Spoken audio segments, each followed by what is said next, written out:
debates, despite the fact that he failed to demonstrate that it was a true dichotomy, and I bear no burden of proof to demonstrate that it's not.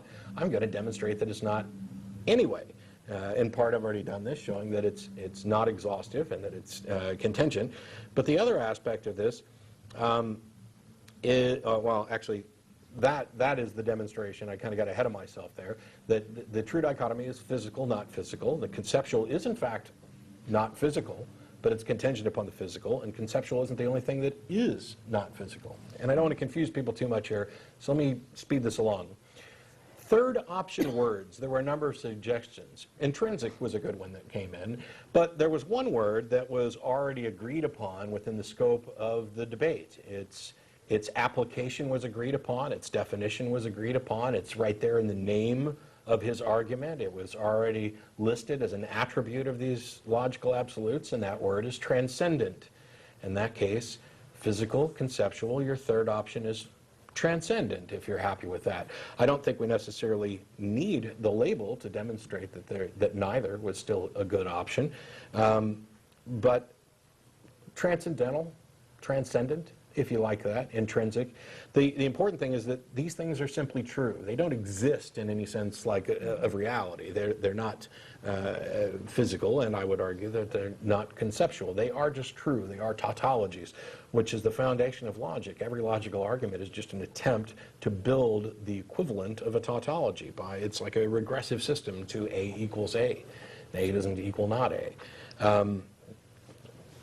I still don't want to go overly deep into this, but I want to make sure I hit all the points real quick before we move on. Matt Slick went and claimed victory, which I'll admit, that ticked me off. You kind of messed with the wrong guy there, because I was willing to, have continued discussions and everything else. And while I'm not going to claim victory with regard to the argument, I'm going to claim victory with regard to reasoning power, maturity, I don't know. I wish I could think of more categories. It's pointless. You don't have to agree. I'm not even completely sure that I agree with my victory claim. But as long as you're going to do it, maybe I should nana boo-boo. I win, you don't. By the way, here's a dichotomy. Victorious, not victorious. If you were to say that either I'm victorious or it was a draw, that's a false dichotomy, because draw is in the not victorious category, right, but so is I won. Tag, from this point on, oh, by the way, he demonstrated that he's willing to take feedback and modify the written version of his argument. So if you go to the CARM website, what's written up there isn't the same as what was written up there before we talked. Unfortunately, he did not bother to correct the invalid structural problem in the argument, and he did not put anything in the flawed premise that does anything more than assert that everything is either physical or conceptual, and until somebody can give me a third option, there is no third option. So actually, he went and made his argument worse.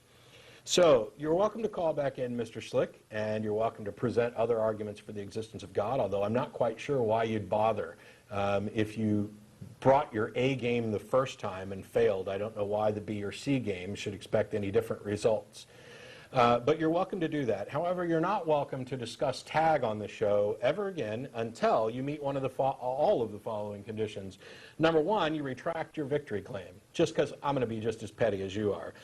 Number two, you acknowledge the points I've made and actually address them rather than restating things and making bald-faced assertions. And number three, since you've shown that you will modify that page on your website, you need to modify the page on your website to reflect this as well. And when I see that that's happened, then maybe you can address tag again. Until then, tag's dead.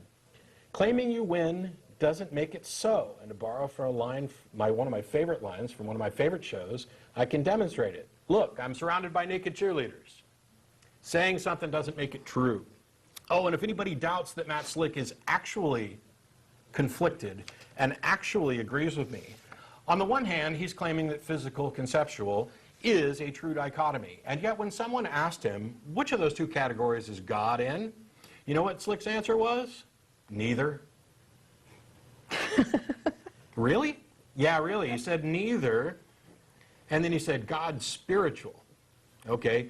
Whatever label you put on it, neither, transcendent, spiritual, you also accept that physical, conceptual is not a true dichotomy.